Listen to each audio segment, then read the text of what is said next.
In this video, I will be telling you guys how to use the breakout rooms in the Zoom video.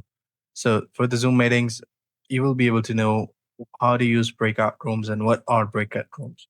So right now I'm in the Zoom video, as you guys can see that. So this is a Zoom generic meeting.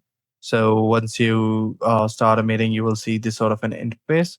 What you have to do exactly is that you should know what are breakout rooms. So, breakout rooms are a feature in a video conferencing platform like Zoom that allows a meeting host to split participants into smaller, separate virtual rooms. These smaller groups can then have a discussion, collaborate on tasks, or work on a specific projects independently from the main meeting session. The host has the ability to move between these rooms and can bring everyone back to the main session at any time. So here, all you have to do is to use the host tools over here. Here, just make sure that you search for the breakout rooms or any similar word with that. So once you click on the more option, you will see the breakout rooms over here.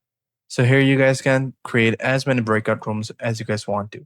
For me, I just want to go ahead and create 3 different breakout rooms.